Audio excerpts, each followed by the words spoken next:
tinggalkan larangan Allah. Dia sedang tinggalkan larangan Allah, tidak berniat mengikut perintah Allah, maka tidak dapat apa-apa.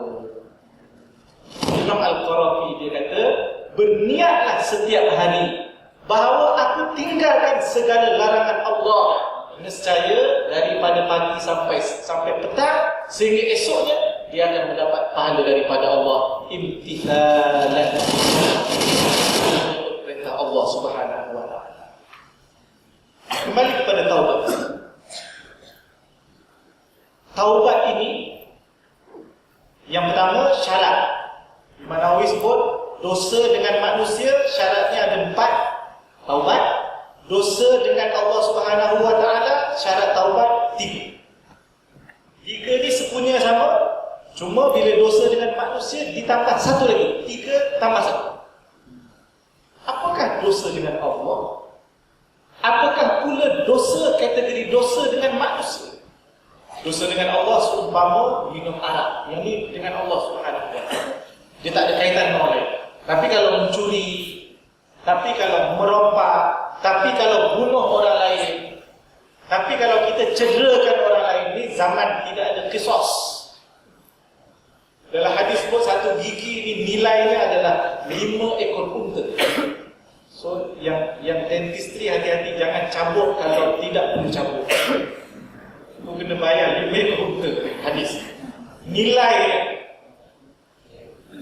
jumpa-jumpa cabut. Sekedar cabut. Kalaulah demikian jasad insan yang Allah sebut walaqad karramna bani Adam, kami muliakan anak Adam,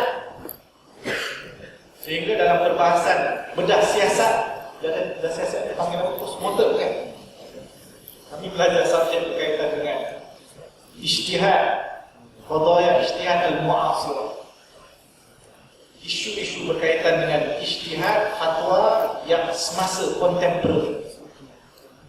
Hukum nak sampai kepada hukum harus boleh buat postmortem, dan seumpamanya para ulama gali daripada kitab-kitab hadis dan juga apa-apa yang berkaitan dengan tafsir, mana-mana peristiwa yang pernah berlaku pada zaman Nabi ataupun pada zaman berkaitan dengan pembedahan kerana masalah.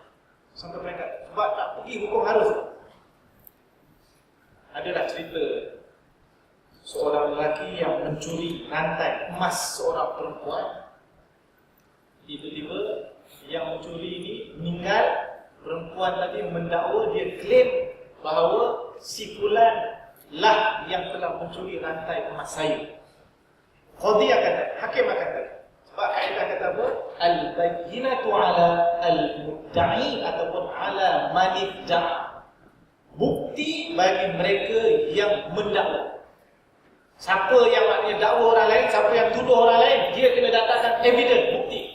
Siapa yang didakwa, kalau dia engkar, kalau dia tak setuju, dia kena bersumpah. Kaedah, yang menuduh datangkan bukti, yang dituduh kalau dia engkar bersumpah. Dunia terbalik, yang dituduh disuruh bersumpah. Ini negara tak tahu negara mana. Yang menuduh pula bersumpah. Depan Kaabah yang terbalik. Contoh, ini tak ikut kaedah. Dia tukar kaedah, kacau. Baik. Akhirnya mereka berbincang sebab nak pastikan bukti. Perempuan yang kata ada buktinya dalam badan mayat pencuri. So tak dapat tidak sebab ini tuduhan. Yang keduanya untuk menjaga maslahat curi. Kalau dapat tangkap pencuri, maka tidak ada kecurian lagi. Maslahat ammah ataupun tidak, maslahat ammah. Dan akhirnya dibenarkan untuk dibedah, untuk diambil ataupun dicari bukti tadi. Ini menjadi asas perbincangan. Itu belum lagi yang sahabat Nabi yang seorang hidung dia patah ke macam mana, kemudian tanya Rasulullah, ya Rasulullah aku nak pasang satu maknanya bahan yang boleh jadi hidung balik. Boleh tak buat daripada bahan sekian, kata. Nabi kata tak boleh pakai benda ni dulu. Tapi perkara yang digunakan tadi rosak, dia jadi busuk dan akhirnya gunakan emas. Ini juga dari bahan perbincangan. Apa? Saudara dan saudari sekalian, taubat dengan syarat-syaratnya. Kemudian yang keduanya adalah mesti segera. Lelaki ini akhirnya menyesal dan menyebut, alangkah eloknya aku beriman kepada Allah. Ada tak persamaan dengan kisah Fir'aun? Ini negara Fir'aun ya. Balik Malaysia tanya, Ustaz balik passing baton siapa? Nabi Musa ke Fir'aun? Yang Allah rakamkan bagaimana suatu hatta idza adrakahu al-gharq, sehinggalah suatu Fir'aun dan tentera-tenteranya hampir tenggelam. Apa dia kata? Akhirnya dia berkata, amantu bima amanat bihi alladhi la ilaha illa alladhi amanat bihi Bani Israil. Aku beriman dalam saat mati, dalam saat sudah nazak, barulah mengatakan beriman kepada Allah. Aku beriman kepada Tuhan yang tiada yang disembah melainkan sebagaimana yang mereka beriman, iaitu Bani Israil beriman kepadanya. Aku beriman.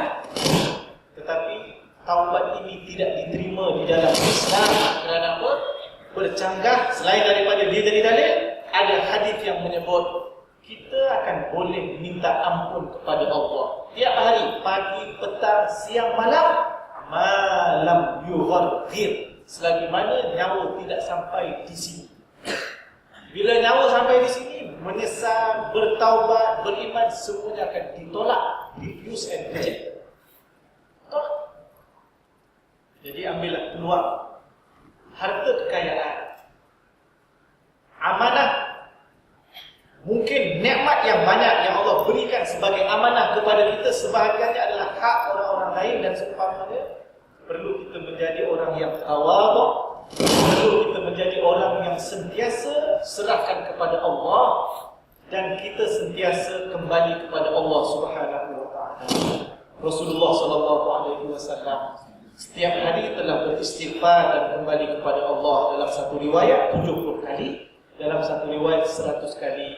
Apa yang boleh kita bayangkan, kita ini yang berdosa, kita ini yang buat maksiat, berbanding dengan Nabi SAW yang maksum. Sepatutnya lebih banyak kembali kepada Allah dan semakin kuat iman kita kepada Allah Subhanahu wa taala. Saya rasa cukuplah sekadar itu untuk pagi ini. Yang baik datang daripada Allah, yang kurang daripada saya. Aku lupa bihadza, astaghfirullahalazim li wa lakum. Assalamualaikum warahmatullahi wabarakatuh.